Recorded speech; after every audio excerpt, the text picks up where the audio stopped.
सुनिए डॉक्टर श्याम सुंदर पाराशर जी की यह अनमोल कथा। आज की इस महान रहस्यमयी कथा के अंतर्गत भक्तों, आप लोग भक्ति का प्रभाव देखेंगे कि भक्ति में कितनी शक्ति होती है और एक भक्त प्रभु की शक्ति के बल पर इस संसार में क्या नहीं कर सकता। भक्तों, तो ध्यान से ही आज की सप्तम दिवसीय कथा के प्रथम भाग को सुने। भक्तों, श्री राधे राधे। भागवत महापुराण सप्ताह ज्ञान यज्ञ में मंचस्थ श्रद्धेय श्री ब्रह्मचारी जी महाराज, समुपस्थित समस्त भगवत चरणानुरागी बंधुओं एवं श्रद्धा भक्तिमती माताओं, कल हम सबने प्रभु के प्रथम विवाह का पावन प्रसंग श्रवण किया। रुक्मिणी जी साक्षात महालक्ष्मी हैं और लक्ष्मी तो हमेशा से नारायण की थी, हैं और रहेंगी। भूल के भी कभी हमें अपने आप को लक्ष्मीपति नहीं मानना चाहिए। हम लक्ष्मी पुत्र बन सकते हैं, लक्ष्मी के पति तो केवल नारायण ही रहेंगे। और जो अपने आप को लक्ष्मीपति मानने का प्रयास करते हैं, भूल करते हैं, तो फिर नारायण आकर के अपनी लक्ष्मी का हाथ पकड़ के ले जाते हैं। फिर उनकी गति शिशुपाल जैसी होती है। तो नारायण हमारी लक्ष्मी का हरण करें, उससे पहले हमें ही नारायण के साथ अपनी लक्ष्मी का वर्ण कर लेना चाहिए। अपनी लक्ष्मी से नारायण का वर्ण कर लेंगे तो लक्ष्मी नारायण दोनों की कृपा आपके जीवन में रहेगी। नारायण का वर्ण करने में तात्पर्य क्या है? नारायण के जितने भी रूप हैं, कृतवश्च हरेस्तनु, ब्राह्मण हैं, गाय हैं, यज्ञ है, संत हैं, ये सब नारायण के ही प्रत्यक्ष रूप हैं। आपको नारायण का जो रूप प्रिय लगता हो, उसी के साथ अपनी लक्ष्मी का वर्ण करें। ये जो विशाल श्रीमद् भागवत ज्ञान यज्ञ हुआ, ये यज्ञ है, यज्ञ नारायण का स्वरूप है। अब इतना बड़ा यज्ञ करने के लिए लक्ष्मी तो चाहिए, बिना लक्ष्मी के यज्ञ थोड़ी होगा। तो यदि आपको यज्ञ रूप प्रिय है भगवान का, तो आप अपनी लक्ष्मी को इस यज्ञ रूप नारायण के साथ वर्ण कराएं, जैसे हमारे मिश्रा जी ने किया। कुछ लोग कहते हैं हमारी यज्ञ आदि में श्रद्धा नहीं है, तो साधु संतों में श्रद्धा होगी। संत भी नारायण के स्वरूप होते हैं। साधु सेवा में, संत सेवा में लगाओ। पर कुछ लोग कहते हैं कि नहीं, हमें तो दीन दुखियों की सेवा करने में बड़ा सुख मिलता है। तो ठीक है, तुम दरिद्र नारायण की सेवा में लगाओ। दरिद्र भी नारायण का स्वरूप ही है। पर लक्ष्मी का सही सार्थक उपयोग कब होगा? जब दरिद्र में सचमुच नारायण का दर्शन होगा। दरिद्र को आप केवल दरिद्र समझ करके दे रहे हैं, तो ये आपकी दया है। जीवों पर दया करने का पुण्य आपको मिलेगा। पर दरिद्र में साक्षात हरि का दर्शन हो गए और फिर उस भाव से आप उसकी सेवा करें, तो आपको नारायण की सेवा का ही पूर्ण फल प्राप्त होगा। डॉक्टर मरीज की चिकित्सा कर रहा है, रोग की निवृत्ति का प्रयास कर रहा है, रोगी समझ करके, तो डॉक्टर का कर्तव्य है, उसे करना चाहिए, उसकी ड्यूटी है। परंतु यदि उस रोगी में ही गोविंद का दर्शन कर रहा है कि हमारे प्रभु इस रूप में मेरी सेवा स्वीकार करने आए हैं, मुझ पर कृपा करने आए हैं, तो उस डॉक्टर को रोगी की सेवा में ही नारायण की सेवा का फल प्राप्त होगा।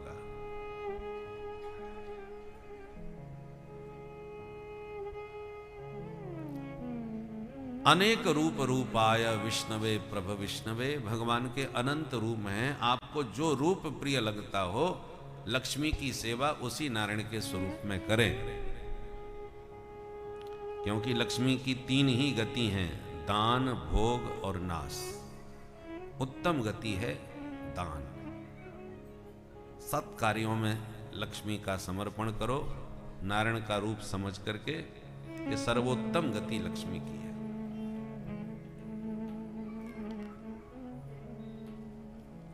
और दान नहीं कर सकते तो उपभोग करो, उसका उपयोग करो ठीक से। और कुछ लोग होते हैं ना तो दान देते हैं ना उपभोग करते हैं, किसी प्रकार का कोई उपयोग नहीं, केवल यक्ष वित्त मान करके उसको संग्रहित करते रहते हैं, इकट्ठा करते रहते हैं।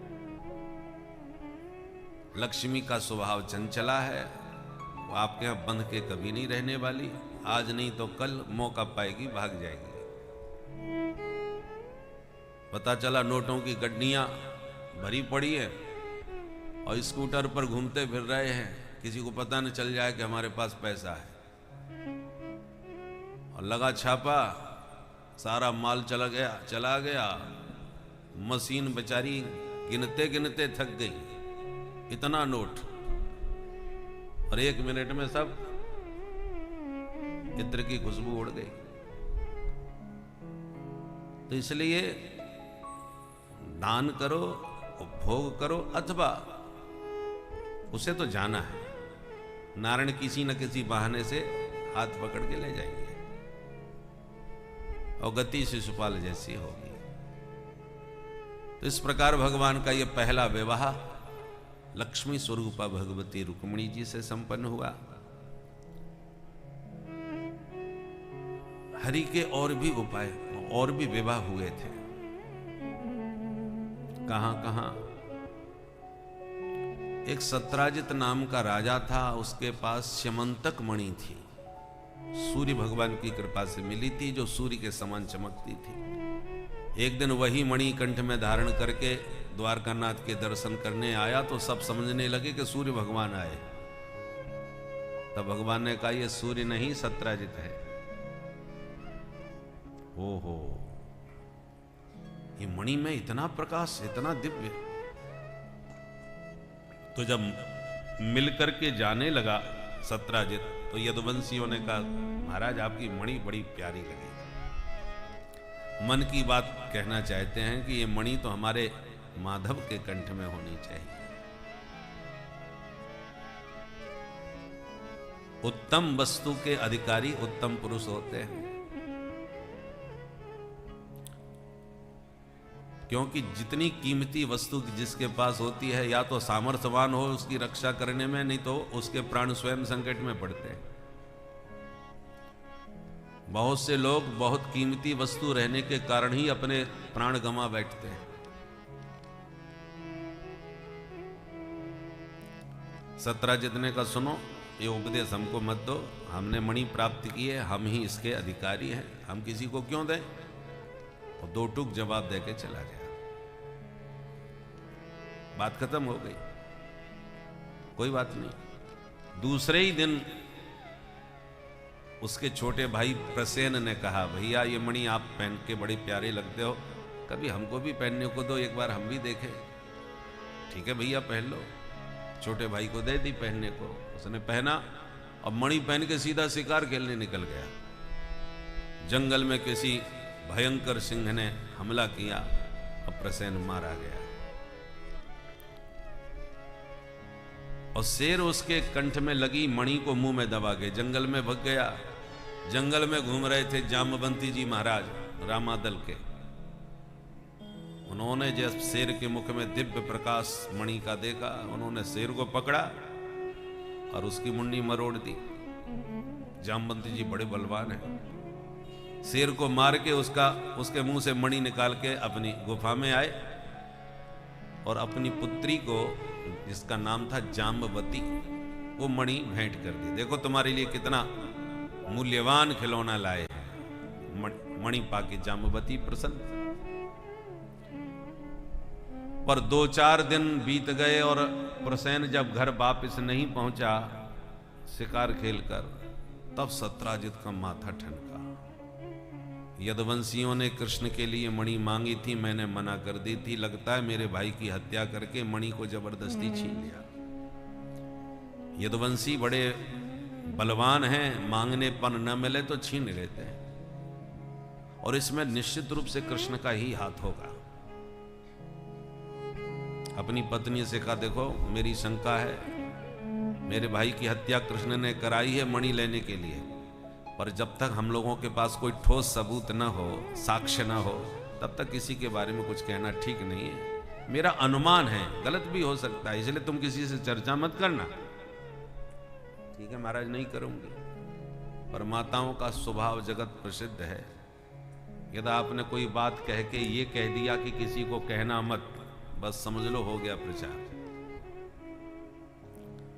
बेचारी ने 2-4 दिन नहीं कही, पर ज्यादा ही जब पेट खराब होने लगा तो पड़ोसिन के यहाँ चली गई और बोली, बहन एक ऐसी बात है जो आज तक मैंने काऊ से ना कही, पर तू मेरी पक्की सहेली है, तेरे से क्या छुपाऊं, बता क्या बात है, आज तक मैंने तेरी बात किसी से कही है क्या? ठीक है बहन, किसी से कहना मत, एक रहस्य की बात बताऊं। वो आजकल कृष्ण का कितना नाम सुन रखे हैं, द्वारकाधीश कृष्ण भगवान कहते हैं लोग उन्हें, पर उनके काम देखो, हमारे देवर जी की हत्या कर दी केवल उन मणि लेने के चक्कर में। पर चूंकि हमारे पास कोई साक्ष्य नहीं है, इसलिए कहने सुनने से कोई फायदा नहीं है। इसलिए बहन ये बात मैंने सिर्फ तेरे को बताई है, पर तू बहन किसी से कहना मत। पड़ोसिन बोली, बहन जैसे तूने आज तक काऊ से ना कही, वैसे मैं भी ना कहवे बारी, मोह का मतलब। वहां ने जाके अपनी सहेली से कही, देख बहन ये बात सिर्फ तुझे बताई है मैंने, मैं आज तक किसी को नहीं बताई। करणे करणे जपंजना, कान कान में बात फैलते फैलते भगवान के ही कान में पहुंच गई। जब प्रभु को पता चला कि अरे हमारा नाम बदनाम हो रहा है समाज में, बात फैल गई, चर्चा का विषय बन गई, लोग कहने लगे कृष्ण तो बचपन का ही चोर रहा है, पहले माखन चोर था अब मणि चोर हो गया। तब तो लगा भगवान को कि ये पता लगाना बहुत जरूरी है भाई, मणि गई कहां।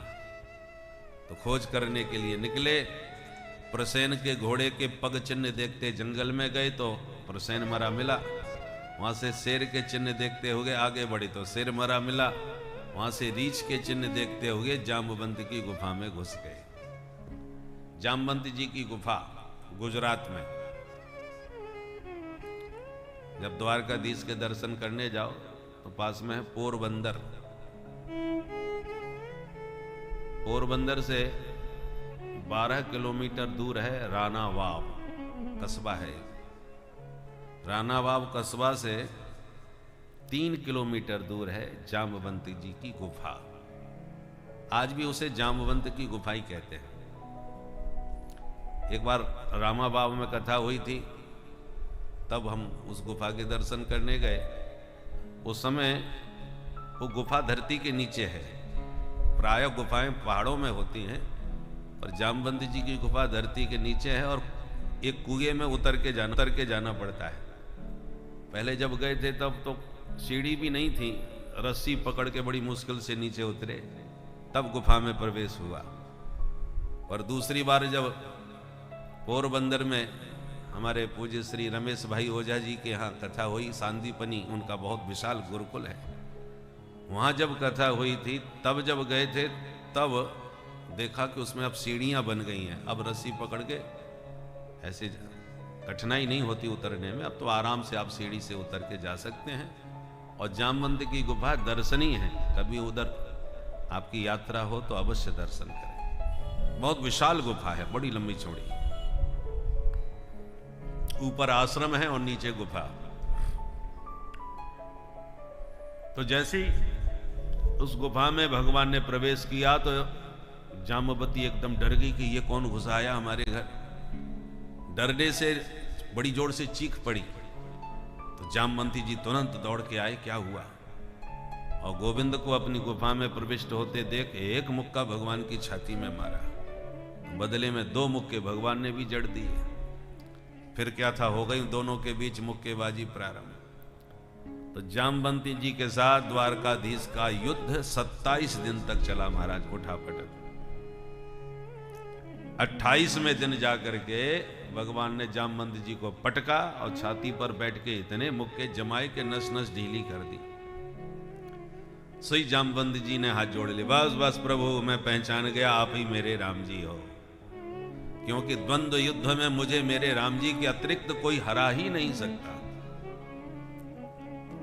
जब परिचय हो गया तो झगड़ा खत्म।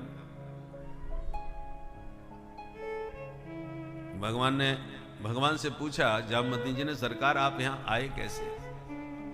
भगवान बोले, मणि तुम्हारे पास है और इसकी चोरी हमें लगाई जा रही है, इस मणि का पीछा करते करते आप तक पहुंचे। अब ये मणि हमें दो तो हम अपना कलंक मिटाएं। जामवंती जी बोले, सरकार मणि हम अपनी बेटी को दे चुके हैं, पुत्री को दिया हुआ धन पिता वापस नहीं लेता, आपको मैं कैसे दूं? भगवान बोले, कैसे भी दो, मणि तो लेके ही जाएंगे हम। जामवंती जी बोले, फिर एक उपाय है महाराज, बिटिया से विवाह कर लो, दहेज में मणि ले लो। भगवान बोले, जैसी आपकी मर्जी। फिर क्या था, जंगल में मंगल हो गया, धूमधाम से जामवती का विवाह भगवान द्वारकानाथ से किया और मणि दहेज में दे करके प्रभु को विदा किया। ऐसे हो गया यह दूसरा विवाह। जब द्वारका में पहुंचे तो भगवान ने सत्राजित को बुलाया, मणि का पूरा प्रसंग सुनाया और कहा, देखो तुम्हारे पास तुमने अनावश्यक बिना विचार किए हमारा नाम बदनाम किया, लोगों में किस प्रकार की हमारी चर्चाएं चलने लगी। अब ये रही मणि और ये रहा प्रमाण पत्र, जामवती की ओर इशारा किया। इनके पास मणि थी, मणि भी लाए हैं और जिनके पास थी उनको भी लाए, पूछ लो। जब सारी सच्चाई सामने आई तो बहुत ही शर्मिंदा हुआ सत्राजित। समाज ने जम के गाली दी, इस पापी को शर्म नहीं आई, इसने प्रभु पर चोरी लगाई। सत्राजित ने प्रभु के चरण पकड़ लिए, प्रभु मुझे बचा लो, नहीं गाली खा खा के मर जाऊंगा। कैसे बचाएं? बोले, एक उपाय है सरकार, आप मेरी बेटी सत्यभामा से विवाह कर लो, मैं आपका ससुर बन जाऊंगा, फिर कोई गाली नहीं देने वाला। भगवान बोले, ठीक है भाई, जैसी आपकी मर्जी। तुरंत सत्राजित ने अपनी बेटी सत्यभामा भगवान को ब्याह दी और मणि भी भगवान को सौंप दी। ऐसे हो गया ये तीसरा विवाह। गिनते रहना भाई। एक बार द्वारका से दिल्ली घूमने आए भगवान अपने प्रिय पांडवों से मिलने। दिल्ली का प्राचीन नाम इंद्रप्रस्थ, पांडवों की राजधानी हुआ करती थी। भगवान अर्जुन के साथ जमुना पार घूमने निकले इंद्रप्रस्थ में, तो जमुना तट पर एक कन्या तपस्या करती बैठी नजर आई। अर्जुन ने पूछा, आपका परिचय? कन्या ने परिचय दिया, अहम देवस्य सवितुः दुहिता पतिमिच्छति विष्णुं वरेण्यं वरदं तपः परममास्थिता।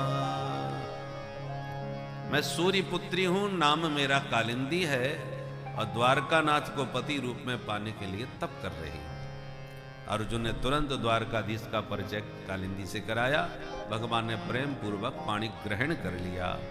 ऐसे हो गया ये चौथा विवाह। एक बिंदु और अनुबिंद नाम के दो भाई थे, जिनकी इकलौती बहन थी, नाम था मित्रविंदा, उज्जैन की राजकुमारी। भाइयों ने बहन जी को समझाया कि हम तुम्हारा विवाह दुर्योधन से करना चाहते हैं ताकि हस्तिनापुर से हमारे संबंध अच्छे बने। बहन जी ने भी स्वीकृति दे दी, ठीक है। भाइयों को अनुमति मिल गई। बड़ा भारी स्वयंवर हुआ। तमाम स्वयंवर में राजकुमार राजा सब आए, द्वारकाधीश भी पहुंचे। पर उस स्वयंवर सभा में जब वरमाला लेकर के वर चयन के लिए मित्रविंदा निकली तो दुर्योधन से पहले द्वारकाधीश पर दृष्टि पड़ गई। जो द्वारकाधीश का दिव्य रूप सौंदर्य देखा तो बहन जी के विचार बदल गए। तो दुर्योधन से पहले द्वारकाधीश को ही वरमाला पहनाई, और जो भगवान के कंठ में वरमाला गिरी तो भाइयों की भ्रकुटी तन गई। अरे राम राम, बात क्या हुई थी और ये क्या हो गया? बहन जी ने सब गड़बड़ कर दिया। भगवान ने देखा यहाँ तो तना तनी का माहौल बन रहा है, सो तुरंत हाथ पकड़ के मित्रविंदा को वहां से 9-2-11 हो लिया। ऐसे हो गया ये 5वां विवाह।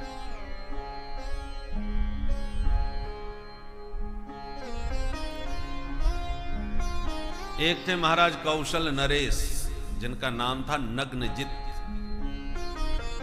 राजा ने बड़ी विचित्र प्रतिज्ञा करी कि मेरे घर में 7 बैल हैं, एक से एक खतरनाक। इन 7 बैलों को जो एक रस्सी में नाथ लेगा उसी को बेटी ब्याह दूंगा।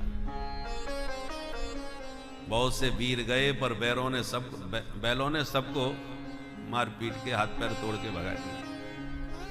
भगवान बचपन से ही गाय बैलों के साथ खेले खाए, 7 रूप बना के 7 बैलों को एक रस्सी में नाथ के ले आए। तुरंत प्रसन्नता के साथ नग्नजित महाराज ने अपनी बेटी सत्या का विवाह भगवान द्वारकाधीश से कर दिया। इन सत्या देवी का ही दूसरा नाम नागनजिती है। सो हो गया ये 6ठा विवाह। एक थी महारानी श्रुतकीर्ति, जो भगवान कृष्ण को अपना बेटा कहती थी। तो कहने से तो कोई बेटा नहीं बन जाता, इसलिए उन्होंने अपनी बेटी भद्रा नाम की राजकुमारी का भगवान से विवाह करके उनको जमाई बना लिया, और कहा जामाता भी तो बेटा ही होता है अपना। सो अपना वात्सल्य पुष्ट किया भद्रा के साथ विवाह करके प्रभु का। सो हो गया ये 7वां विवाह। और एक बार चक्र में घूमती हुई मछली का नीचे प्रतिबिंब देख करके भगवान ने बाण से लक्ष्य भेदन किया, और लक्ष्मणा नाम की राजकुमारी से 8वां विवाह संपन्न किया। अब 8 विवाह तो अलग अलग की, और 16,100 विवाह एक ही मंडप में हो गए। इतनी कन्या कहां मिली महाराज? बोले एक नरकासुर नाम का दैत्य था, जो भूमि पुत्र होने से भौमासुर भी कहलाता था। इसने कन्याओं का, राजकुमारियों का हरण करके बंदी गृह में डालना प्रारंभ किया, तो होते होते इसके जेल खाने में, कारागृह में 16,100 कन्याएं कैद हो गईं। प्रभु को जब पता चला तो सभार्यो गरुणारूढ़ प्राग्ज्योतिष्पुरम ययौ। भगवान गरुड़ारूढ़ होकर के सत्यभामा जी को अपने साथ में लेकर के इसके प्राग ज्योतिषपुर में प्रविष्ट हुए। इसके नगर का मुख्य प्रहरी था, जिसके 5 मुख थे, बड़ा भयंकर दैत्य था, नाम था मुर। तो जब भगवान ने इसके नगर में प्रवेश किया तो मुर ने भगवान पर हमला कर दिया। भगवान ने सुदर्शन चक्र से मुर के 5 सिर काट दिए, उसका वध किया। तब से भगवान का नाम मुरारी हो गया। बोल मुरारी भगवान की जय। उसके बाद भयंकर युद्ध भौमासुर के संग में हुआ। समस्त सैन्य शक्ति के साथ भगवान ने भौमासुर का भी संहार किया, और उसके जेल खाने में जाकर के जितनी कन्याएं कैद थीं उन सबको मुक्त कर दिया। भगवान का रूप सौंदर्य देख करके जितनी कारागृह में कैद कन्या हैं वो सब मुग्ध हो गईं, और भगवान से कहा सरकार आपने इस 4 दीवारी से तो हमें मुक्ति दिला दी, परंतु जाएं कहां? माता पिता हमारे जीवन की आशा छोड़ चुके हैं, और अपना भी लेंगे तो कौन राजकुमार हमें स्वीकार करने आएगा? हमारा नाम कलंकित कर दिया इस असुर ने। भगवान बोले देवियों दुखी मत होना, जिसके जीवन के सारे मार्ग रुक जाएं उसके लिए मेरे घर का दरवाजा तो सदा खुला रहता है। तब तो सभी कन्याओं ने भगवान के चरणों में ही आत्मसमर्पण कर दिया। ये जीवन है तेरे हवाले मुरलिया वाले। भगवान ने एक मुहूर्त में सभी कन्याओं से विधिवत विवाह संपन्न किया, और सभी को द्वारका में भव्य दिव्य भवनों का निर्माण करके निवास दिया। और इस प्रकार से भगवान के पूरे विवाह कितने हो गए? 16,108। ये हमारे द्वारकाधीश के ठाठ। समय पा करके प्रत्येक रानी से फिर 10-10 बेटा हो गए और एक एक बिटिया हुई। अब भगवान के बच्चे कितने हो गए, बेटा कितने हो गए, वो घर में जाके आप लोग हिसाब लगा लेना। 16,108 गुणित 10 बराबर 1,61,080, इतने बेटा हुए। धीरे धीरे बच्चे बड़े होने लगे, फिर बच्चों के विवाह होने लगे, फिर बच्चों के बच्चे होने लगे, और नाती पोते सब मिला करके एक दिन वो आया कि भगवान के परिवार की जनसंख्या पहुंच गई 56 करोड़। 56 करोड़ संख्या का केवल भगवान का अपना परिवार था। सोचो जब उस समय देश की जनसंख्या क्या रही होगी। बोलो राधे राधे। राधे राधे। और हम लोग कहते हैं भाई जनसंख्या बहुत बढ़ रही है, हम दो हमारे दो। आजकल इस नारे में भी संशोधन हो गया है, हम दो हमारा एक। बेटा है वो चाहे बेटी, बस एक ही बहुत है। और आजकल हम लोग 1 और 2 तक ही सिमट के रह गए हैं, ज्यादा नहीं। और इसी देश में कुछ लोग कहते हैं कि हम 5 हमारे 25। वो अपना अभियान आगे बढ़ा रहे हैं। और ये जनतंत्र है भैया, यदि ऐसे ही सिलसिला चलता रहा असंतुलन का, तो भारत का भविष्य क्या होगा जरा विचारने की बात है। इसलिए इस विषय पर भी बहुत जल्दी राष्ट्र को निर्णय लेने की आवश्यकता है। पर इतने बड़े विशाल परिवार में भी माधव सदा मुस्कुराते हुए मस्त रहते हैं, सिर पकड़ के मुंह लटका के जीवन में नहीं बैठे। ये भगवान कृष्ण का अद्भुत चरित्र है। एक दिन प्रभु ने बैठे बैठे सोचा, हमारी इतनी रानी पटरानियां हैं, आए दिन कोई ना कोई नाराज होती रहती हैं, हम मनाते भी रहते हैं। राजा महाराजाओं के महलों में कई कमरे होते हैं, जितना बड़ा महल उतने कमरे, कोई सोने का, कोई बैठने का, कोई खाने का। तो ऐसे ही रनवास में एक कमरा होता है नाराज होने का। किसी रानी पटरानी का मूड खराब हो जाए तो उस भवन में जाके बैठ जाती थी, राजा समझ जाते हैं इनका मूड खराब है। वो भवन ही इसलिए होता है, उसका नाम ही होता है कोप भवन। कोप भवन का मतलब क्या हुआ? नाराज होने वाला कमरा। तो भगवान को लगा हमारी रानियां रूठती रहती हैं, कोप भवन में जाती रहती हैं, और हम उन्हें मनाते भी रहते, उनकी समस्या दूर करते रहते हैं। पर मेरी सर्वप्रथम जो रानी बनी रुक्मिणी, आज तक मैंने उसे कभी रूठते नहीं देखा, उसका मुंह लटकते नहीं देखा। जब भी देखता हूं मुस्कुराती हुई नजर आती है। क्या इसे कभी क्रोध नहीं आता होगा? अब प्रथम पटरानी है, उसका तो सर्वाधिक अधिकार होता है, और मैं उनकी उपस्थिति में कितनी रानी पटरानी ले आया। कभी आज तक उसने मुंह लटका के कोई शिकायत हमसे नहीं करी। ऐसा हो नहीं सकता कि जीवन में किसी को क्रोध ना आता हो। ये हो सकता है किसी को कम आता है, किसी को ज्यादा आता है, पर आता तो सबको है। आज देखता हूं रुक्मिणी को क्रोध आता है कि नहीं, और यदि इनको क्रोध आएगा तो ये कैसी लगेंगी। मुस्कुराते हुए चेहरा तो इनका खूब देखा, क्रोध में इनका मुख कैसा बनता है ये आज तक हमको देखने को मिला नहीं। चलो आज देखते हैं।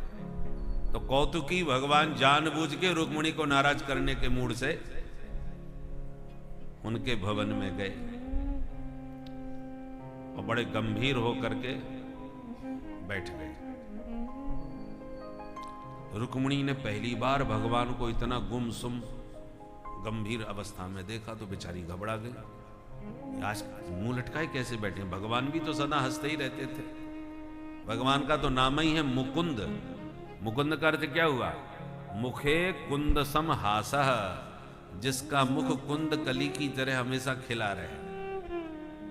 तो भगवान तो हमेशा ही हंसते रहते थे।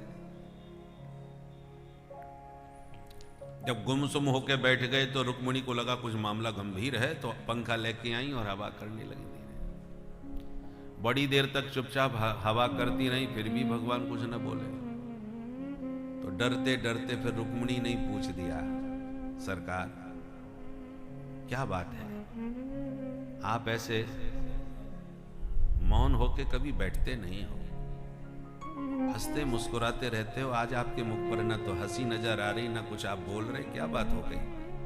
मुझसे कोई अपराध हुआ हो तो कृपा करके बताएं। तो भगवान ने तुरंत रुक्मिणी का मुंह देखा और रुक्मिणी का मुंह देख करके फिर बोले, नहीं कोई खास बात नहीं। तब रुक्मिणी और ज्यादा घबरा गई, कुछ तो बात है, लगता है हमसे ही कोई गलती हुई है। और फिर एकदम बोले, अच्छा रुक्मिणी एक बात पूछूं तुमसे? हाँ सरकार पूछिए। बोले ये बताओ तुमने हमसे विवाह क्यों किया? अब तो रुक्मिणी की धड़कन बहुत तेज हो गई। तुमने हमसे विवाह क्यों किया, ये प्रश्न ही हमसे क्यों पूछा जा रहा है? क्या मेरे से विवाह करके इनको पश्चाताप है, पछतावा है? भाई स्वाभाविक है। अब भगवान तो इस दृष्टि से पूछ रहे हैं कि ये कुछ नाराज हों, कुछ उल्टा सीधा बोले, क्योंकि कोई 10 पुत्रों का पिता बन जाए और फिर अपनी पत्नी से किसी दिन पूछे तुमने हमसे विवाह क्यों किया, तो क्या वो 2-4 नहीं सुनाएगी कि बुढ़ापे में आज होश आ रहा है आपको? तो भगवान सुनने के मूड में ही थे, इसलिए पूछ दिया तुमने हमसे विवाह क्यों किया। पर नाराज होना तो दूर रहा, रुक्मिणी तो घबरा गई कि मेरे से ऐसा क्या अपराध हो गया जो इन्होंने ऐसा प्रश्न किया। बेचारी सोच में पड़ गई पर कुछ बोली नहीं, उत्तर कुछ नहीं दिया। भगवान ने चेहरे की तरफ देखा कि इनको तो बिल्कुल क्रोध नहीं आ रहा, तो फिर और पूछने लगे। देखो रुक्मिणी बुरा मत मानना, मुझे कभी कभी लगता है कि हमारा तुम्हारा जोड़ा कुछ जमा नहीं। अब देखो तुम कितने ऊंचे खानदान की विदर्भ देश की राजकुमारी हो, और अपने राम को देखो, हमारे खानदान की तो बात छोड़ो, मैया बाप का ही पता नहीं है। कोई नंद जसोदा का बेटा हमको कहता है तो कोई देव की वसुदेव का लाला बताता है, तो अब हम कौन सा खानदान तुम्हें बताएं? जाने दो, आजकल खानदान भी कोई ज्यादा ध्यान नहीं देता, पर कम से कम तुम यदि ये कहो कि तुम महान वीर थे इसलिए मैं तुम्हारी वीरता पर मुग्ध हो गई, तो देवी जी आपको पता होना चाहिए हम रणछोर हैं। जरासंध जैसा वीर मैदान में आवे तो मैदान छोड़ के भी हम भाग जाते हैं, प्रसिद्ध है नाम हमारा रणछोर। जबकि वीर प्राण देता है पर पीठ नहीं दिखाता रणभूमि से, हम तो मैदान छोड़ के भाग लेते हैं। वीर होते तो अपनी जन्मभूमि मथुरा में ही नहीं रहते, ये गुजरात में आकर के समुद्र के बीच घुस के क्यों छुपे होते? अब रुक्मिणी की धड़कन और बढ़ गई है, भगवान कहीं भांग पी के तो नहीं आ गए, अपने मुंह से अपने बारे में क्या क्या बोले जा रहे हैं। और रुक्मिणी के मुख पर जब कोई क्रोध के चिन्ह नजर नहीं आए तो भगवान और बोलते जा रहे हैं। देखो देवी जी, ये तुम ये कहो ना मैंने तुम्हारा खानदान देखा ना तुम्हारी वीरता की बातें सुनी, मैंने तो तुम्हारा चरित्र देखा कि तुम बहुत महान महापुरुषों में तुम्हारा नाम है, तुम्हारे अंदर बहुत विशेषताएं हैं, दिव्य गुण हैं। तो तुम ही बताओ देवी जी, मुझ में आपको कौन सा गुण नजर आता है? हाँ एक गुण तो मैं मान सकता हूं कि बचपन से चोर तो नंबर 1 का रहा हूं। चोरी की अधिकता से ही मेरा नाम पड़ गया हरि। हरि का मतलब जानते हो, सब कुछ हर ले, उसका नाम हरि। तो ये गुण कोई तुम्हें अच्छा लगता है क्या? किसी का पति चोर हो तो ये कोई गौरव करने वाली बात है? और क्या गुण देखा तुमने बताओ? और यह तुम ये कहो कि मैंने तो तुम्हें पसंद ही नहीं किया था, क्या करें परिवार वालों ने जहां शादी कर दी मैं चली आई। तो देवी जी तुम्हारे परिवार वालों ने हमको नहीं शिशुपाल को पसंद किया था, बैंड बाजे के साथ बारात लेके वही तुम्हारे घर गया था। मैं तो पंडित जी से तुम्हारा पत्र पढ़ के चला आया, और इतने सुंदर दूल्हा शिशुपाल को छोड़ के तुम हमारे पास चली आई। मैं तो कहता हूं रुक्मिणी अब भी कुछ नहीं बिगड़ा है। जो ये शब्द सुना रुक्मिणी को चक्कर आ गया। अभी तक तो सहन कर रही थी, ये सुन करके तो सहन ही नहीं हुआ, चक्कर खा करके गिरी।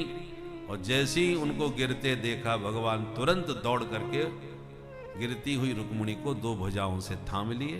चतुर्भुज रूप में भगवान आए, दो भुजा से रुक्मिणी को थाम लिया, एक भुजा से पंखा उठा के हवा करने लगे, एक भुजा से जल छिड़कने लगे। पर्यंका दभरुयासु तामुत्थाप्य चतुर्भुज, चतुर्भुज रूप से भगवान ने रुक्मिणी को संभाला। थोड़ी देर में रुक्मिणी सावधान हुई और जब स्वस्थ हुई तब भगवान बड़ी जोर से खिलखिला के हंसते हुए बोले, हे देवी जी, विवाह को कितने वर्ष बीत गए, तुम 10 पुत्रों की माताजी बन गई हो और फिर भी हमारा स्वभाव तुम्हारी समझ में नहीं आया। अरे मैं तो ऐसी परिहास में ये जानना चाहता था कि क्रोध में तुम कैसी लगोगी, इसलिए तुम्हें क्रोधित करने का प्रयास कर रहा था। मुखम च प्रेम संरंभ स्फुरिताधरमीक्षितुम, क्योंकि तुम्हारी मधुर मुस्कान मैंने बहुत देखी और मुझे लगा कि क्रोध का भी कभी दर्शन करना चाहिए। देवी जी, मीठा खाने से भी मुंह खराब हो जाता है, मीठे के साथ साथ थोड़ा बीच में चटपटा नमकीन भी हो जाए ना, तब मीठे का स्वाद और बढ़ता है। बोलो राधे राधे राधे राधे। इसलिए मैंने सोचा आज नाराज करके देखता हूं क्रोध में कैसा लगेगा। ये प्रणय कोप भी प्रेमियों के बीच आवश्यक होता है। आप कल्पना कीजिए, अत्यंत किसी से भक्त और भगवान के बीच का संबंध कैसा है कि भक्त के मन की इच्छा को भगवान स्वयं जान जाते हैं और उसकी हर इच्छा को बिना उस भक्त के कहे ही प्रभु उसे पूर्ण कर देते हैं। इस संसार के सत्य को दिखाते हैं जिससे भक्त का इस संसारिक से मोह माया ममता यह सब विरक्त हो जाता है और वह समझ लेता है कि सत्य क्या है। पूर्ण सत्य स्वयं ईश्वर ही है, उनके सिवा कुछ नहीं है। पूरा जगत मिथ्या है, इस मिथ्या जगत में ही सभी लोग उलझे हुए हैं। वास्तविकता पता चलते ही आप भक्त जो है वह पूर्ण रूपेण अपने प्रभु की भक्ति में हो जाता है और उसका उद्धार हो जाता है। भक्तों, श्री राधे राधे। हे सुगृह मेधिना यन्नमैर्नीयते याम प्रियया भीरुभामिनी। हरि भामिनी, हरि सुंदरी, धन्य है। मैं तो तुम्हें नाराज करने के लिए छेड़ रहा था, पर इतना सब सुन करके भी तुम मूर्छित तो हो गई पर क्रोधित नहीं हुई। ऐसा अद्भुत है तुम्हारा स्वभाव, तुम्हें सचमुच क्रोध आता ही नहीं। अब रुक्मिणी को भरोसा हो गया कि कोई खतरा नहीं है, वो सचमुच हंसी मजाक में कह रहे थे। तब सावधान होकर के बैठी और हाथ जोड़ के रुक्मिणी बोली, प्रभु आप बुरा मत मानिए, भले ही आपने परिहास में मुझसे कहा हो, और जो आप कह रहे थे वो बात सब सच थी, गलत कुछ भी नहीं कहा, जो कहा बिल्कुल सत्य कहा। अब भगवान बड़ी जोर से हंसने लगे, धन्य हो देवी, लगता है अब तुम हमसे परिहास करने लगे। अरे सत्य क्या था, सब हंसी मजाक की बातें थी, तुम्हें इसमें क्या सच्चाई नजर आई? मैं तुमसे कह रहा था मेरे अंदर कोई गुण नहीं है, तुमने मुझे कैसे पसंद किया, ये बात तुम्हें सही लग रही है? रुक्मिणी बोली, बात तो बिल्कुल सही है। अच्छा सही है तो सिद्ध करो, कैसे तुमने सही मान ली? तुम जानती हो, तुम्हें ऐसा लगता है कि मेरे अंदर कोई गुण नहीं है? रुक्मिणी बोली, सुनो सरकार, प्रकृति में 3 ही गुण होते हैं, सत्व रज तम। रजोगुण तमोगुण सत्वगुण। पर सारा संसार इन 3 गुणों में बंधा हुआ है, किंतु आप नहीं, आप तीनों गुणों से परे हैं, त्रिगुणातीत हैं। इसलिए आपने बिल्कुल ठीक कहा कि मेरे अंदर कोई गुण नहीं है, क्योंकि आप तो गुणातीत हैं, इसलिए संत महापुरुष आपको निर्गुण कह करके आपका निरूपण करते हैं। भगवान बोले, वाह देवी जी, आपने हमारे शब्द का पूरा भाव अर्थ ही बदल दिया। अच्छा, मान लेते हैं हमारे अंदर कोई गुण नहीं है, आपने गुण का अर्थ 3 गुणों से कर दिया, पर हमने तो ये भी कहा था हमारे खानदान का पता नहीं है, मैया बाप का ठिकाना नहीं है। बोले, सरकार ये भी सत्य कहा आपने। वेद भगवान भगवती श्रुति आपका वर्णन करते करते अंत में नेति नेति कह के मौन हो जाती हैं, पर इदमित्थम कह के आपका निरूपण नहीं कर पाती। तो जब आपको ही श्रुतियां नहीं जान पानी, तो आपके मैया बाप को कोई क्या जानेगा? आप ही जानने में नहीं आते, आपको कौन जान सकता है? सो जाने ही जहि देव जनाई। आपकी कृपा के बिना आपको कोई नहीं जान सकता। और सच्चाई यही है कि आपका कोई माँ बाप है ही नहीं। सारे जगत के माता पिता तो आप ही हो। सारा संसार आपसे ही कहता है, त्वमेव माताश्च पिता त्वमेव। आपका माँ बाप कौन हो सकता है? इसलिए आपने ये बात सही कही। भगवान बोले, अच्छा, तो हमने तो ये भी कहा था कि हम रण चोर हैं, मैदान छोड़ के भग जाते हैं, समुद्र में घुसे बैठे हैं। बोले, ये भी बात सही है महाराज। कैसे? प्रभु, आपका नित्य धाम वैकुंठ धाम है, गोलोक धाम है, जहां आप नित्य निवास करते हैं। पर जिन भक्तों का हृदय सागर काम क्रोधादि दुर्विकारों से रहित है, कामादि दोष रहित जिनका अंतःकरण है, उन भक्तों के हृदय के सागर में आप अपना धाम छोड़ करके जबरदस्ती घुस करके अपना निवास बना लेते हो। जैसे हनुमंत लाल जी के हृदय में राम जी ने डेरा जमा लिया। जासु हृदय आगार बसहि राम सर चापधर। ऐसे ही हरिरपि निज लोकम सर्वथा तो विहाय प्रविशति हृदय तेषाम भक्ति सूत्रोपनद्ध। भक्तों का हृदय सागर परम पावन निर्मल होता है, जहां काम क्रोधादि विकारों का प्रवेश नहीं हो पाता। इसलिए आप भक्तों के हृदयागार में नित्य निवास करने वाले हो। तात्पर्य यह है कि जितनी बातें प्रभु ने परिहास में कही थी रुक्मिणी से, रुक्मिणी ने उन समस्त वाक्यों का अर्थ पलट करके ऐसी स्तुति भगवान की गाई कि सुन करके भगवान भी हैरान रह गए और बोले, रुक्मिणी, तुम्हें पाकर के सचमुच में धन्य हो गया। यदि मैंने तुमसे आज परिहास न किया होता तो तुम्हारी योग्यता का, तुम्हारे वैदुष्य का मुझे तो कभी पता ही नहीं चलने वाला था। तुम इतनी बुद्धिमती और इतनी गुणवती हो, तुम्हें पाकर मैं धन्य हुआ। ऐसे भगवान मुक्त कंठ रुक्मिणी के स्वभाव की सराहना करने लगे। सुखदेव जी कहते हैं, राजन, इस प्रकार से इतने बड़े परिवार के बीच में रहते हुए भी भगवान सदा हास्य परिहास करते हुए प्रसन्न चित्त रहते हैं। हमें भगवान कृष्ण के चरित्र से शिक्षा लेनी चाहिए। हम छोटी छोटी बातों पर मुंह लटका के बैठ जाते हैं। भगवान श्री कृष्ण के चरित्र को देखा जाए तो जितना संघर्ष भगवान कृष्ण के चरित्र में है, किसी चरित्र में नहीं हो सकता। हम जेल में जाने के नाम से ही घबराते हैं, और गोविंद का तो जन्म ही जेल खाने में हुआ, जेल में ही पैदा हुए। बच्चों को कई महीनों तक घर के बाहर नहीं निकाला जाता कि हवा लग जाएगी, नजर लग जाएगी, संक्रमण न हो जाए। और भगवान के जन्म को देर भी नहीं हुई कि रात के 12 बजे पिताजी लेके भागे मित्र के घर नंद भवन में पहुंचाने। उफनती बरसात ऋतु, उफनती यमुना, और इस भयंकर वातावरण में बरसात ऋतु में वसुदेव जी लाला को नंद भवन छोड़ के आए। नंद भवन में नंदोत्सव पूरा लाला के जन्म का नहीं हो पाया कि मौसी जी वहीं पहुंच गई जहर पिलाने।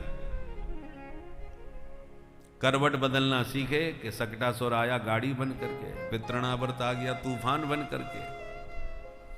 पर इन असुरों का संहार करते हुए भी माधव मुस्कुराते हुए माखन मिश्री खाते हैं। गोकुल से वृंदावन में आए, सोचा यहां चैन की बंसी बजेगी, पर वृंदावन में आने के बाद भी अभी तक असुर ही आ रहे थे। अब सुरों ने समस्या पैदा करी। देवराज इंद्र ने बरसात करके पानी में डुबा देना चाहा ब्रज को। ब्रह्मा जी भगवान के बछड़ी चुरा करके भाग गए। अग्नि ने चारों तरफ वन में अग्नि लगा दी, दावाग्नि। तो विष जलाप्यायाद व्याल राक्षसाद वर समारताद वैद्यतानलाद, जितने भी असुर हैं उन असुरों का संहार करते गए और सुरों का मान वर्धन करते गए, और दोनों का संघर्ष करते हुए भी चैन की बंसी बजाते रहे। बंसी बट पर बंसी भी बज रही है, सेवा कुंज में रास विहार भी हो रहा है, माखन मिश्री भी खा रहे हैं, और सुरासुरों से संघर्ष भी चल रहा है। दोनों का संतुलन देखिए आप।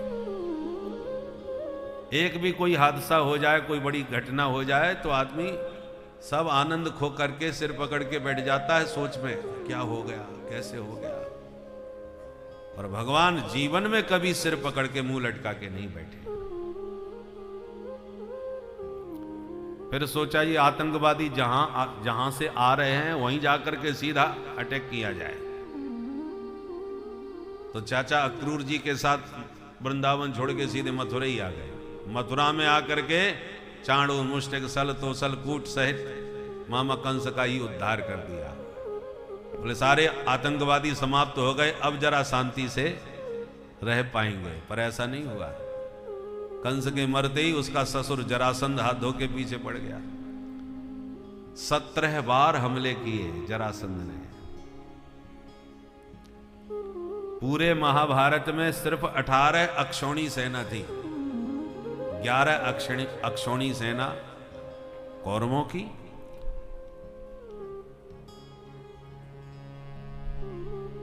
और 7 अक्षौणी सेना पांडवों की। दोनों सेनाओं को मिला के 18 अक्षौणी सेना हुई। और जरासंध ने जब हमला किया भगवान के ऊपर, तो 23 अक्षौणी सेना के साथ सीधा हमला। और एक बार नहीं, दूसरी बार भी 23 अक्षौणी सेना से, लगातार 17 बार 23 अक्षौणी सेना के साथ मथुरा पर हमला हुआ। और भगवान सबसे संघर्ष करते रहे।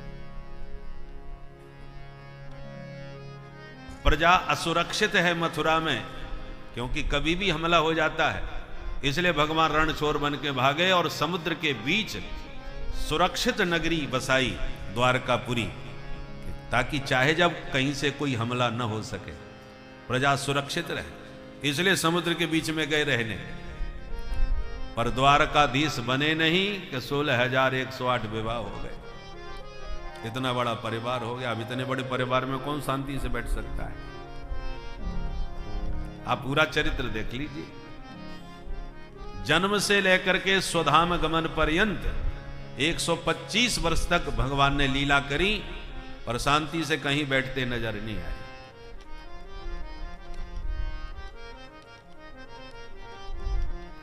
इसलिए जीवन की कैसी भी स्थिति परिस्थिति क्यों ना आवे, छोटी छोटी बातों पर मुंह लटकाना नहीं चाहिए। भगवान के चरित्र से शिक्षा लेनी चाहिए। कैसी भी परिस्थिति जीवन में आवे, मुस्कुराते हुए उसका सामना कीजिए, संघर्ष कीजिए। आइए मिलकर के गोविंद का ध्यान करते हुए इस शुभ संकल्प को हृदयंगम करें। जिस देश में, जिस भेष में, परिवेश में रहो, राधा रमण राधा रमण राधा रमण कहो। जिस देश में, जिस देश में, परिवेश में रहो, राधा रमण राधा रमण राधा रमण कहो। राधा रमण राधा रमण राधा रमण कहो। राधा रमण राधा रमण राधा रमण कहो। जिस देश में, जिस वेश में, परिवेश में रहो, राधा रमण राधा रमण राधा रमण कहो। जिस देश में, जिस देश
जिस भोग में जिस योग में जिस रोग में रहो, जिस भोग में जिस योग में जिस रोग में रहो, जिस भोग में जिस योग में जिस रोग में रहो। राधा रमण राधा रमण राधा रमण कहो, राधा रमण राधा रमण राधा रमण कहो। जिस देश में जिस वेश में परिवेश में रहो, राधा रमण राधा रमण राधा रमण कहो, जिस देश में जिस वेश में परिवेश में रहो, राधा रमण राधा रमण राधा रमण कहो। श्री राधे।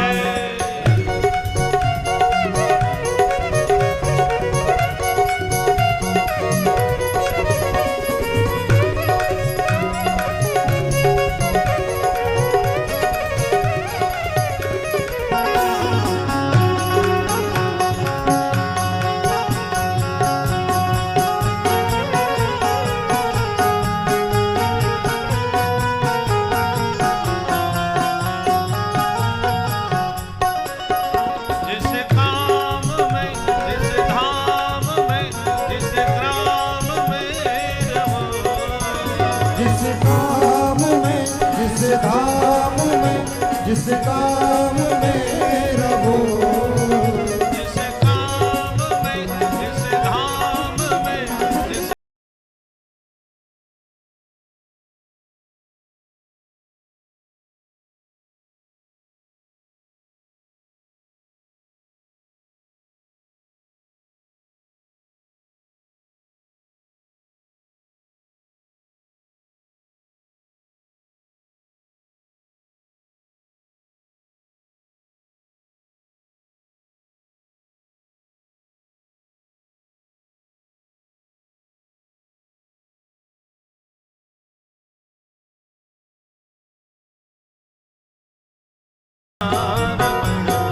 राधा रमण कहो, जिस देश में जिस वेश में परिवेश में रहो, राधा रमण राधा रमण राधा रमण कहो। श्री कृष्ण को भजो सदा श्री राम को भजो, श्री कृष्ण को भजो सदा श्री राम को भजो। राधा रमण राधा रमण राधा रमण कहो, राधा रमण राधा रमण राधा रमण कहो। राधा रमण कहो, राधा रमण कहो। राधा रमण कहो, राधा रमण कहो। बोल राधा रमण लाल की जय कृष्ण कन्हैया लाल की जय जय जय श्री राम। राधे। इस प्रकार भगवान बड़े आनंद के साथ द्वारका में निवास करते हैं। एक दिन बच्चों के साथ प्रभु ने घूमने का कार्यक्रम बनाया, तो घूमते हुए एक बगीचा में पहुंचे। बड़ा सुंदर रमणीय वातावरण बगीचा का देखकर भगवान बोले, बच्चों अब तुम लोग खेलो कूदो, हम जरा आराम करते हैं। वृक्ष की छांव में प्रभु विश्राम करने लगे और उधर बच्चे गेंद खेलने लगे। गेंद खेलते खेलते अचानक गेंद कुआं में गिरी। बच्चों ने कुएं में झांक करके देखा बड़ा विशालकाय एक गिरगिट पड़ा हुआ। बच्चों ने कहा, प्रभु हमने इतना बड़ा गिरगिट तो कभी नहीं देखा। कौतुक बस भगवान आए और उस कुएं से गिरगिट को बाहर निकलवाए। किंतु जैसी गिरगिट का स्पर्श प्रभु ने किया कि उसका शरीर छूट गया और उसमें से एक अलौकिक दिव्य पुरुष प्रकट हो गया। भगवान ने उससे पूछा, को भगवान, आप कौन हैं? तब उसने परिचय दिया, नृगो नाम नरेंद्रो हम इक्ष्वाकु तनय प्रभो दाने स्वाख्यायमानेषु यदते कर्णमस्पृशम् यदते कर्णमस्पृशम्। महाराज, मैं नृग नाम का राजा हूं, इक्ष्वाकु का बेटा हूं। आप कहीं भी दानियों की चर्चा करेंगे तो सबसे पहले मेरा ही नाम सुनेंगे। मेरे जैसा दानी कोई पैदा नहीं हुआ। अच्छा, क्या दान किया भाई? बोले महाराज, सबसे ज्यादा दान तो मैं गायों का करता था, गौदान। कितनी गायों का दान किया है? तो हंसता हुआ बोला, महाराज क्षमा करें, ये प्रश्न आपका उसी प्रकार है जैसे कोई पूछे, बताओ बरसात में कितनी बूंदें गिरी। तो बरसात की बूंदें कोई गिन सकता है? बताओ आकाश में कितने तारे, बताओ धरती में कितने धूल कण। जैसे इनकी गणना असंभव है, ऐसी मेरी गायों की गिनती असंभव है। यावत्यस्य किताब भूमेर यावत्यो दिवितारका यावत्यो वर्षधाराश्च तावती रदतास्मगा। अर्थात असंख्य गायों का दान किया। भगवान बोले, तो तूने बूढ़ी ठेली गई इनको दान किया होगा, जो गाय का मतलब की ना रह जाए, चलो महाराज जी को दान कर दी जाए। आजकल तो लोग गैया का दूध तो पिएंगे, जब तक दूध देगी तब तक रखेंगे, दूध देना बंद किया सुई भगा देते हैं। ऐसे भी गौ भक्त होते हैं। अरे जब बुढ़े माता पिता को लोग घर से निकाल सकते हैं कि ये किसी काम के नहीं रहे, इनके पास कोई दाम नहीं रहा, तो हटाओ, वृद्धाश्रम में भेजो। फिर गौ माता को निकाल दे तो कौन आश्चर्य की बात है। जब जन्म देने वाले जननी को आप आदर पूर्वक घर में नहीं रख पा रहे, तो मात्र दूध देने वाली गाय को कौन रखेगा? ये मानसिकता।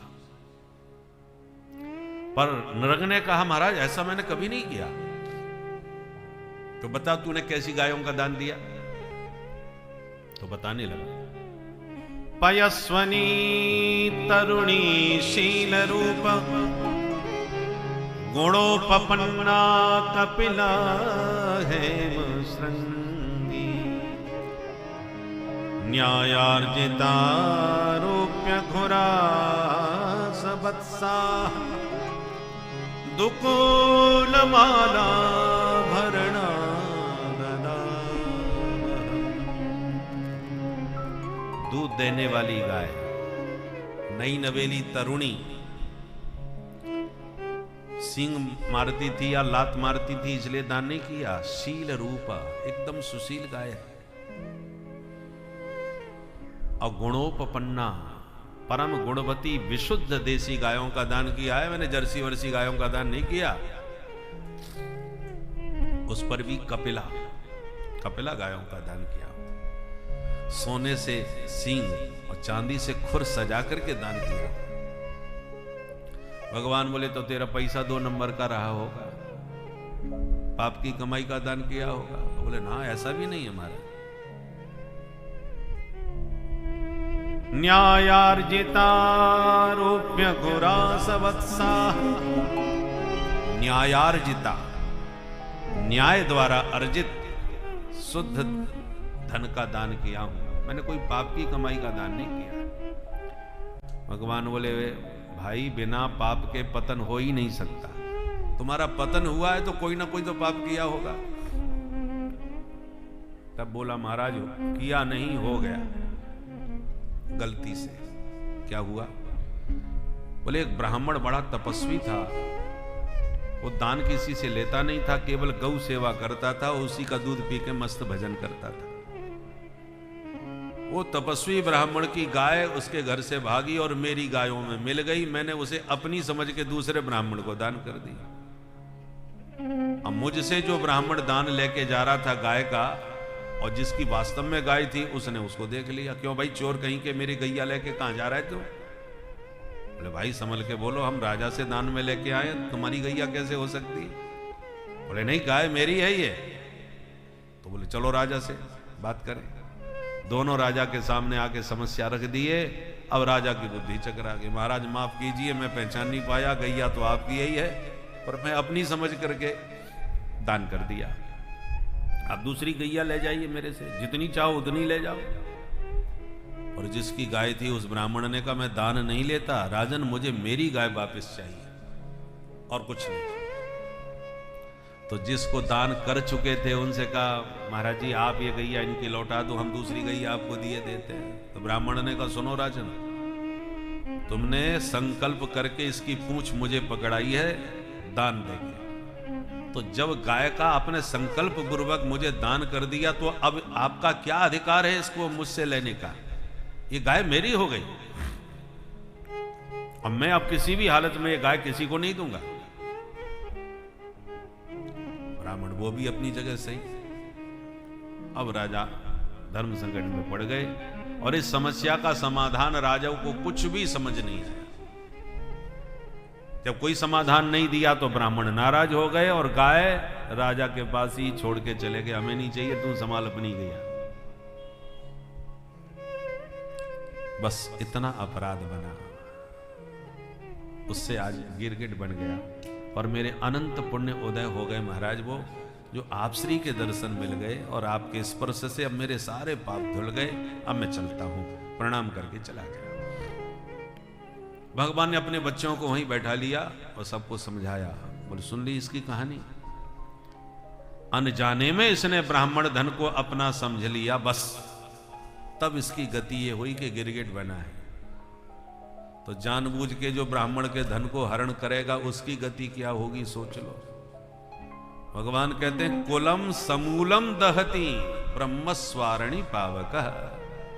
ब्राह्मण का धन हरण करने वाले का ही नाश नहीं होता, बल्कि उसके संपूर्ण खानदान का सर्वनाश हो जाता है। सारे कुटुंब कुल का सर्वनाश हो जाता है। इसलिए विष से भी भयंकर विप्रधन होता है।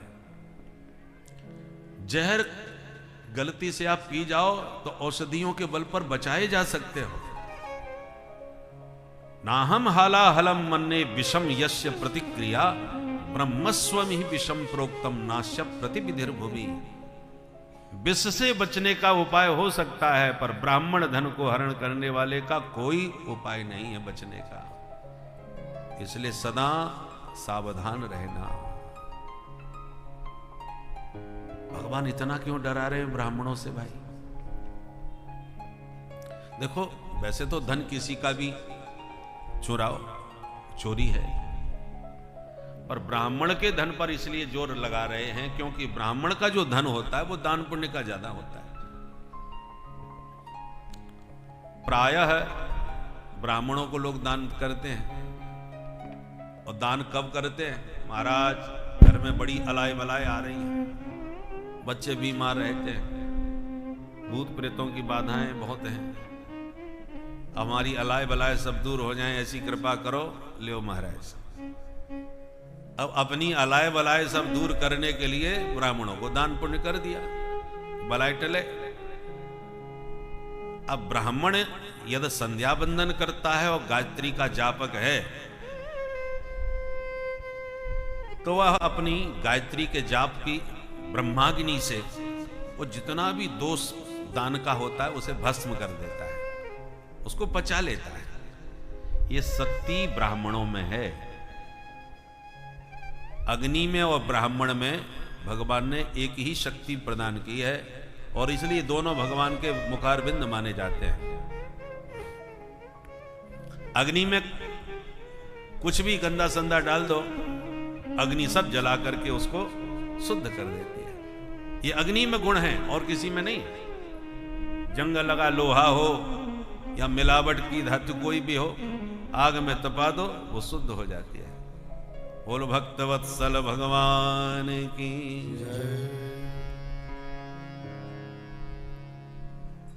गोविंद बोलो हरि गोपाल बोलो, गोविंद बोलो हरि गोपाल बोलो, राधा रमण हरि गोविंद बोलो, राधा रमण हरि गोविंद बोलो, गोविंद बोलो हरि गोपाल बोलो, गोविंद बोलो हरि गोपाल बोलो, गोविंद बोलो हरि गोपाल बोलो, गोविंद बोलो हरि गोपाल बोलो, राधा रमण हरि गोविंद बोलो, राधा रमण हरि गोविंद बोलो, बोलो राधा रमण हरि गोविंद बोलो, राधा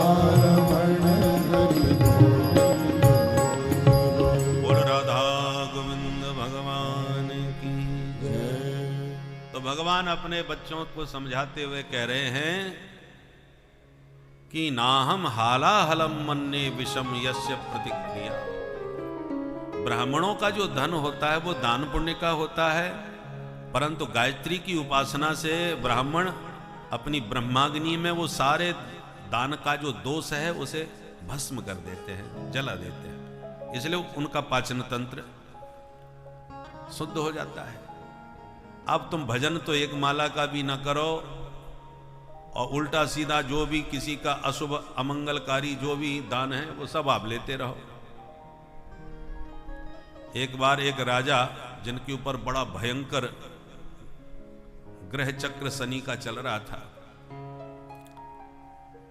काशी के विद्वानों ने कहा कि अपनी संत हमेशा संसार का भला ही चाहता है, किंतु जब संत के साथ अत्याचार होता है तो वह मुख से भले किसी का बुरा न सोचे, किंतु यदि उसकी अंतरात्मा आहत होती है तो वह अंतरात्मा प्रभु की होती है, जहाँ प्रभु का निवास होता है। और जब प्रभु उस निवास पर कोई आहत पहुँचाता है तो प्रभु उस व्यक्ति के बारे में जानकर उसे ऐसा दंड प्रदान करते हैं कि भक्त का अपमान करने का उसे बहुत ही दुखद दंड प्राप्त होता है, जिससे उसका भी कल्याण हो जाए प्रायश्चित के माध्यम से। और भक्त का तो रक्षा प्रभु करते रहते हैं हमेशा चारों तरफ से। भक्त के ऊपर यदि कोई संकट आने वाला होता है तो प्रभु स्वयं आगे खड़े होकर उस संकट को अपने ऊपर धारण कर लेते हैं। ऐसे भक्त वत्सल प्रभु की भक्ति को छोड़कर यदि मन तुम इस संसार में लगे हुए हो तो तुमसे बड़ा अज्ञानी और मूर्ख कोई नहीं है। इसीलिए हे मन, अपने आप को प्रभु के चरणों में समर्पित कर उनके ध्यान में लग। श्री राधे राधे। करते थे वो आए तो जैसी मूर्ति ने फिर 2 उंगली उठाई तो ब्राह्मण ने तुरंत 3 उंगली उठा दी। तुरंत मूर्ति का माथा नीचे झुक गया। तब जो थे उनको दान दिया और ब्राह्मण ने दान लिया। दान लेते ही उनका शरीर सांवला पड़ गया। उनकी जो तेज कांति थी वो लुप्त हो गई, सांवले हो गए। लोगों ने कहा ये मामला क्या था महाराज? उसने मूर्ति ने 2 उंगली उठाई, आपने 3 उठा दी और उसने सिर झुका लिया। तब ब्राह्मण ने कहा कि ये प्रत्येक ब्राह्मण से पूछ रहा था कि तुम 2 काल संध्या करते हो कि नहीं, सुबह शाम की, और यदि नहीं करते हो तो तुम मुझे बचा नहीं पाओगे, यहीं जैसी आराम हो जाओगे। दान बहुत खतरनाक है। तो मैंने जब 3 उंगली उठा दी कि तुम 2 की पूछ रहे हो, हम त्रिकाल संध्या कर रहे हैं, सुबह दोपहर शाम तीनों काल हमारी संध्या और गायत्री की उपासना हो रही है। ये सुन करके उसने सिर झुका दिया हमारे। अब तुम ले सकते हो, क्योंकि जो त्रिकाल संध्या करेगा वही इस दान को बचा सकेगा। बोले हम त्रिकाल संध्या कर रहे हैं फिर भी इस दान को लेते समय हमारा तेज क्षीण हो गया।